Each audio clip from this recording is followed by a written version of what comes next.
น้องเลยถ้าซื้อมาก็หัวนะหัวนะ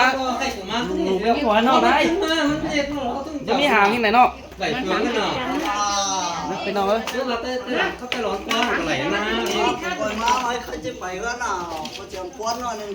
ไม่ปากกินเลย สูงเดี๋ยวเขาเนี่ย ไม่ก็รอดก็ได้สีวัดกลับกันนะ มีสีด่ะสูงมองว่าเฟืองกินนี่แค่หมอน นาฮักไม่ทำเนี่ยดิ ลูกพ่อกับบานเนาะ กินเลย ยืนดีหรือเปล่าก่อพอกินนะมึงไม่ใช่หรอมึงเฟืองต้องกินนี่ใช่พอเปลี่ยนปากไม่กลัวมาไอ้ล่ะ เจ้าเก่งจ้าพี่น้องก็เจอชาวบ้านไปกว่าก็ชุมาไปกว่า มักก็รอดหัวหน้าพี่น้องเลยเด้อ มึงมีตังค์จะได้นั่งเคียงเลยสาว แต่หัวหน้าพวกครับเลยไปกว่าไอ้ข้าวน่ะ สภาพประคับก็ รู้ดิ ได้หัวหน้ามีมา เล่ ก็ พี่น้องเอ้ยพี่น้องเอ้ยเล่พี่น้องเอ้ย กี่ไอ้ ก็หลอดก็ล่ะ กินมาก็เอ๋เลยพี่น้องเลย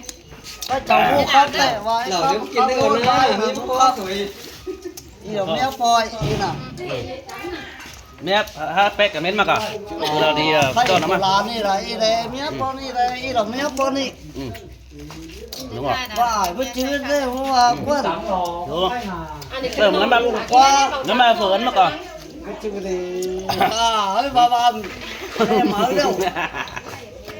เดี๋ยวชาวป้าเดี๋ยวแล้วก่อนเนี่ยโน่นครับที่ควายแล้วจะตายไม่พอเห็น เฮ้ยโอ้ย แต่ว่าเชือกน้อย รู้เนาะ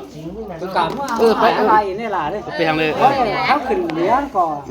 ไม่หายไปเห็นเลยสักคนสักบาทอีกเนาะ อย่าคนใจคนจะหนักพี่น้องเว้ย ไอ้ยา หมายถึงเราดูเรื่องไหนไหม ยังมาตั้งตั้ง จ่ายกับขันคือ พนักเอาละสุสานสัตว์สัตว์อีป่านะ ข้าไปจำองค์ไงโอ้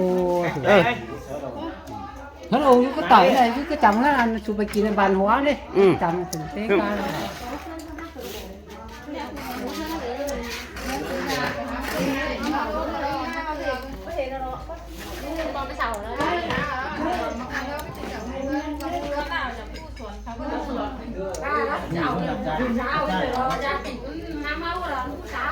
ผู้สาว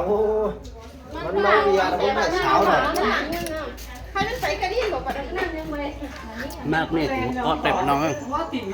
ว่าเจ็บว่างอนที่น่ะ น้ำยัง ปากเงินดีที่ทำจริงเงินโกงเงินดูเงินหลานใจ ไม่ปลาปลาต้องการ